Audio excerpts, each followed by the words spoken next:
you need police, fire, or ambulance? I need police. Okay, and what's going on there? I've been kidnapped and I've been missing for 10 years and I'm here, I'm free now. When 3 young women disappeared from the streets of Cleveland in the early 2000s, their families and the community found themselves in a spiral of uncertainty and anguish. Nobody could have imagined the real reason these women had seemingly vanished into thin air, or that they were, in fact, being held captive just a few miles away from their homes. For more than a decade, Cleveland was haunted by missing persons posters, fruitless tip lines, and the quiet desperation of loved ones still hoping for a miracle. Then, on a warm day in May 2013, a frantic 911 call shattered the silence and revealed a story almost too horrific to believe. A story of abduction, abuse, survival, and unlikely liberation hidden behind the ordinary facade of a house on Seymour Avenue. The seeds of this nightmare were planted in August 2002, when Michelle Knight, a 21-year-old Cleveland woman, vanished. Michelle had been struggling with the potential loss of custody over her young son, and at first, many assumed that the emotional strain had led her to run away or go into hiding. Law enforcement resources were limited, and her case soon fell off the radar. Family members suspected something was wrong, but lacked concrete leads to pursue. Unknown to all, Michelle had been lured into a vehicle by a man she recognized from the neighborhood. A man who seemed friendly enough to offer her a ride. That man was Ariel Castro. His home, a nondescript 2-story structure built in the late 19th century, would become Michelle's prison for more than a decade. About 8 months later, in April 2003, another Cleveland teenager, Amanda Berry, failed to return from her job at a local Burger King. Amanda was just 16 years old at the time, turning 17 the next day. She made a quick phone call to her sister, letting her know she had a ride home. Then she vanished. Her mother, Luana Miller, refused to accept suggestions that Amanda had run off voluntarily. A puzzling phone call came to Luana's phone days later, in which a male voice said Amanda was fine and would be back soon, but it was obvious that she never returned.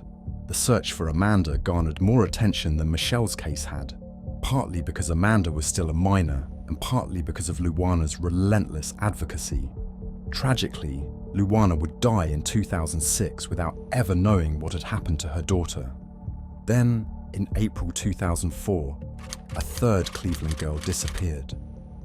14-year-old Gina DeJesus. She had left her middle school in the afternoon, planning to walk home, a routine she'd done countless times before. Witnesses remembered seeing her in the neighborhood, but at some point she was approached by Ariel Castro, who claimed he could give her a ride. Gina knew Castro's teenage daughter, so she felt she could trust him. Instead, he took her to the same house on Seymour Avenue, where he was already holding Michelle and Amanda captive. Another year went by, then another. Tips dried up, leads led nowhere, and the DeJesus family found themselves joining the ranks of families waiting for any word, any sign of their missing loved ones. Clevelanders grew ever more anxious. Newspapers ran stories that fizzled out, and television segments covered the missing young women, encouraging viewers to call if they had any information.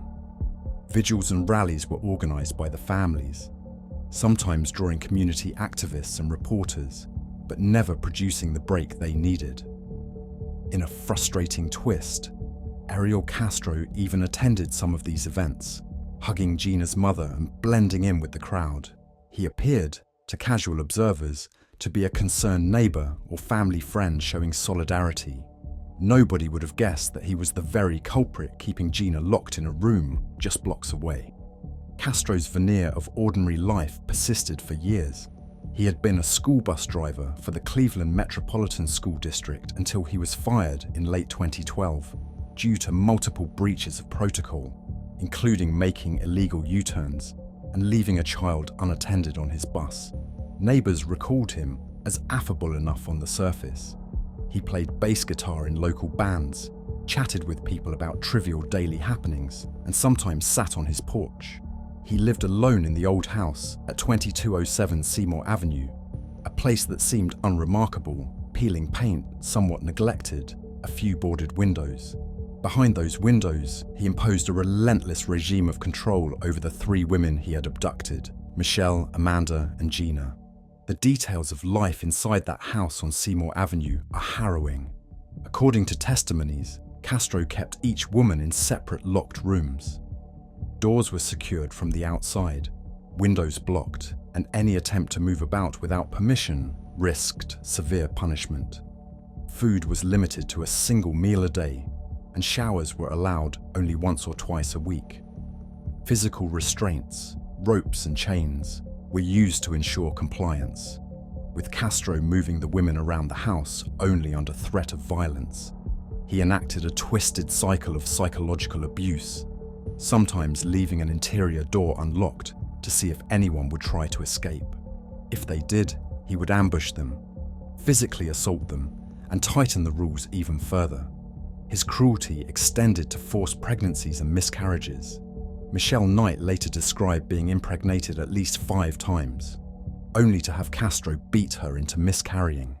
Amanda Berry eventually gave birth to Castro's child in a small, inflatable pool inside the house, with Michelle trying desperately to keep the baby alive under Castro's threat that she would die if the infant didn't survive. Gina, abducted as a young teenager, spent all of her high school years imprisoned in that home, forming tentative bonds with Michelle and Amanda simply to retain hope. There were moments over the years when the harsh secrecy of Castro's life almost cracked. Some neighbors reported hearing screams or seeing glimpses of figures at upstairs windows. Others recalled odd occurrences, like noticing that the windows were often covered and that the house was unusually quiet for long stretches. Police once came to the residence on an unrelated matter, but they had no warrant to enter, and Castro didn't answer the door. With no immediate evidence of wrongdoing, the officers left. Had they looked deeper, they might have discovered the hidden rooms, but the lines between what neighbors could prove and what investigators needed to act remained blurred. Nobody pieced together that Castro's menial bus driving job, his spotty domestic violence history, and the city's missing person cases were all interconnected. Despite the bleakness of their situation, the women held on to whatever hope they could find. They relied on each other for comfort, writing diaries on scraps of paper to record the abuse and the passage of time. Sometimes, Castro would bring one of them downstairs or to the basement for periods, only to return them to a locked room with the door bolted. He struck a bizarre balance of normality and brutality. He took Amanda's young daughter, born in captivity, on drives to his mother's house, passing her off as his granddaughter. He attended local gatherings, jamming with musicians as if he had no dark secret. All the while, Michelle, Amanda, and Gina remained just feet away from the outside world, yet utterly beyond its reach. On May 6, 2013, everything changed in a single moment of opportunity. Castro left the house that afternoon, apparently forgetting to secure one of the interior doors that led to the front porch. The exterior storm door was locked, but not quite sealed. Amanda Berry, after 10 years of captivity, tested the doorknob. She realized it might not be another one of Castro's cruel tests. She began shouting for help, trying to attract someone passing by on the sidewalk. Neighbor Charles Ramsey, in the midst of a meal at home, heard her cries. He rushed outside, saw Amanda struggling behind the storm door, and, with the help of another neighbor, kicked a hole at the bottom of it. Through that hole, Amanda crawled out, clutching her 6-year-old daughter. She ran to a neighbor's home and called 911. Her words would soon echo across the nation. "Help me! I've been kidnapped, and I've been missing for 10 years. I'm free now." Law enforcement arrived within minutes. Guns drawn, they entered the house, not sure what to expect. In a dark hallway, they found Michelle Knight, who leaped into an officer's arms, grateful and disbelieving that rescue had finally come. Nearby, Gina emerged from another room. Both women were malnourished, bruised, emotionally shaken, yet very much alive. Officers secured the scene, discovering chains, padlocks, and other physical signs of the captivity. Emergency responders rushed the victims to a local hospital, where stunned doctors confirmed the years of abuse. The next few hours passed in a blur. Amanda's 911 call rocketed across national media. Frantic headlines announced that 3 missing women had been found alive, and Cleveland residents watched in astonishment as this extraordinary story of survival unfolded on their TV screens. Ariel Castro was apprehended later that day in a McDonald's parking lot. His 2 brothers, Pedro and O'Neill, were also initially taken into custody, but investigators determined they had no involvement in the kidnappings. The next day, the city woke up to the realization that the bleak puzzle of 3 missing women, Michelle Knight, Amanda Berry, and Gina DeJesus, was finally solved. Cleveland residents, in a heady mixture of joy and outrage, flooded Seymour Avenue. Some neighbors wept openly, realizing that they had been living near a house of horrors and never fully comprehended the muffled cries they might have heard. Others expressed relief that the women had survived at all, considering how many years had passed. In the days following the rescue, more details about Castro's disturbing double life emerged. He had attended community events aimed at raising awareness about missing teens. He comforted Gina's mother, volunteering to pass out flyers or attend neighborhood searches. Meanwhile, Amanda's mother had passed away without knowing her daughter's fate, and Michelle's absence had barely registered on official investigative priority lists because, as an adult, she was considered more likely to have left voluntarily. The tragedy exposed glaring gaps in how law enforcement and media sometimes handled missing persons cases, especially for adults or teens with complex personal situations.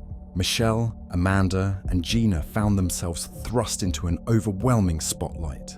After many years in darkness, they longed for a measure of privacy and time to reconnect with families. Michelle, who had been estranged from relatives, faced a particularly challenging transition, but she gradually found support through community organizations and local well-wishers.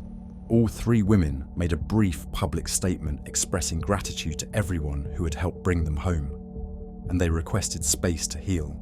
Their recoveries would be long and complicated, shaped by physical scars, emotional trauma, and the strain of adjusting to a world that had moved on without them. Prosecutors charged Ariel Castro with hundreds of counts: kidnapping, SA, aggravated murder for the forced miscarriages, and more, ultimately tallying 937 criminal counts against him.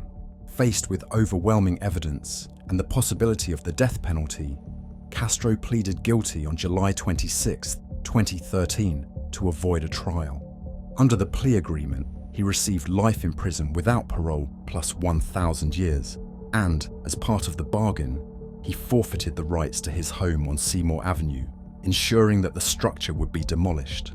In court, Castro delivered an unsettling monologue, blaming his actions on a sex addiction and claiming he was not a monster. Michelle Knight, in her own statement, told Castro that he had stolen 11 years of her life, but that she would persevere. The judge showed no sympathy, sealing Castro's fate as one of Ohio's most notorious criminals. Not long after he arrived in prison, Castro was found hanging in his cell. The official coroner's report ruled his death self-inflicted, though there was speculation about whether it could have been a form of autoerotic asphyxiation gone wrong. Many Clevelanders felt anger that Castro took the easy way out, denying his victims the small satisfaction of knowing he was enduring the sentence he deserved. Still, for Michelle, Amanda, and Gina, his death was merely another page turned. He no longer had any power over them. Following the demolition of the house on Seymour Avenue, Michelle Knight stood among onlookers, handing out yellow balloons meant to honor missing children. The crowd watched as a demolition crew tore down the walls that had concealed such suffering. Though the physical space was wiped away, the lessons lingered. The entire city reflected on the missed opportunities, moments when law enforcement might have intervened earlier or when neighbors might have trusted their instincts more. In the aftermath, Cleveland police re-examined protocols for following up on tips and searching properties when suspicions arise. Local media outlets also evaluated how they covered missing persons, acknowledging that some cases had not been given the attention they deserved, especially for adults like Michelle Knight, or teens not fitting certain narratives. For the survivors, life after captivity meant forging new identities and futures. Michelle legally changed her name to Lily Rose Lee and authored a memoir, Finding Me, detailing her ordeal. She became an advocate for domestic abuse and trafficking survivors, using her own experience to inspire others. Amanda Berry, who had once been a missing teen on the local news, took on a role in Cleveland's media by spotlighting other missing person cases. Gina DeJesus, who had missed crucial years of her adolescence, found solace back home with her parents, and later co-founded a non-profit dedicated to assisting families of missing children. In interviews, all three women emphasized the importance of holding on to hope and urged communities to remain vigilant about their neighbors' well-being. Their stories resonated well beyond Ohio, offering solace and lessons to people across the nation and around the world. Ultimately, the Ariel Castro kidnappings forced Cleveland to confront painful truths about complacency, under-resourced police work, and the ways in which manipulative offenders can hide in plain sight. The fact that these atrocities took place in an ordinary-looking house on a quiet residential street underlines just how easily evil can blend into the everyday. Yet, the saga also illuminated the profound strength of the survivors, whose bonds with one another kept them alive, whose will to escape never fully died, and whose rescue reminded everyone that hope can surface in the most unexpected moments. The story of Ariel Castro is not really about him. It's about the resilience of his captives and the stark reminder that complacency can keep us from seeing what's right under our noses. It's about families who never gave up searching, even when the world seemed ready to move on. It's about how heartbreak can turn to triumph when a single, desperate act of defiance topples an empire of cruelty. And it's about how, sometimes, hope stands on the other side of a locked door, just waiting for someone to notice and break it open. The darkest chapters of life can yield profound lessons in vigilance, empathy, and the unconquerable will to survive. And that is the true legacy of the nightmare on Seymour Avenue.